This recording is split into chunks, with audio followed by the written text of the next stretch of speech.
एक ठंडी और धुंधली रात थी। शहर से दूर खड़ा वह पुराना महल हमेशा की तरह शांत दिखाई दे रहा था। लेकिन उस रात इस महल में एक ऐसा राज छिपा था जो सबको चौंकाने वाला था। महल के तहखाने में एक रहस्यमयी लाश मिली थी। लाश का चेहरा अजीब तरीके से मुस्कुरा रहा था, जैसे वह मरकर भी कोई राज छुपाए बैठी हो।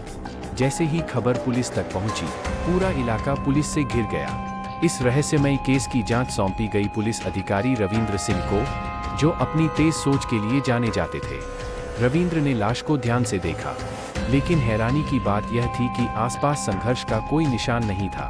तभी उनकी नज़र पास पड़े एक छोटे से कागज के टुकड़े पर पड़ी। कागज पर एक अजीब सा संदेश लिखा था।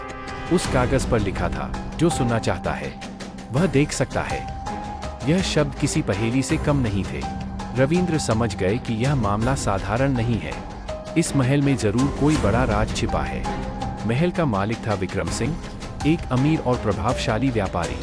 रविंद्र ने विक्रम से पूछताछ शुरू की, लेकिन उसके जवाब बहुत उलझे हुए थे।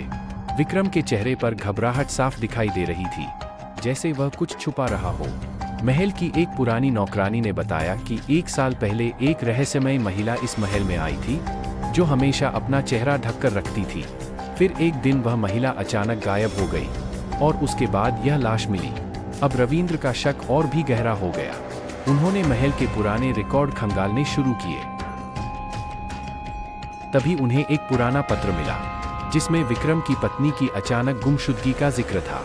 अब कहानी धीरे धीरे साफ होने लगी थी। जांच करते करते रविंद्र को दीवार में एक छुपा हुआ दरवाजा दिखाई दिया।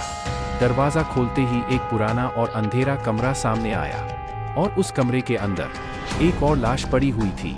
यह वही महिला थी जिसके बारे में नौकरानी ने बताया था, और वह विक्रम की पत्नी थी। यह सच सामने आते ही रविंद्र भी हैरान रह गए। सबूत मिलने के बाद पुलिस ने तुरंत विक्रम को गिरफ्तार कर लिया। लेकिन जाते जाते विक्रम ने कहा, तुम्हें सच का सिर्फ आधा हिस्सा पता है। बाकी सच इस महल में अभी भी जिंदा है। रात गहरी हो चुकी थी, और रविंद्र अकेले तहखाने में खड़े थे। अचानक दीवार पर एक अजीब सा साया बनने लगा। कुछ ही पलों में एक महिला की धुंधली आकृति दिखाई देने लगी। वह धीमी आवाज में बोली, सच को छुपाया जा सकता है, लेकिन हमेशा के लिए नहीं। रविंद्र समझ नहीं पा रहे थे कि यह सच है या सिर्फ एक भ्रम। महल फिर से शांत हो गया, लेकिन एक सवाल हमेशा के लिए बाकी रह गया, क्या सच कभी सामने आएगा? ऐसी मजेदार कहानी के लिए फॉलो करें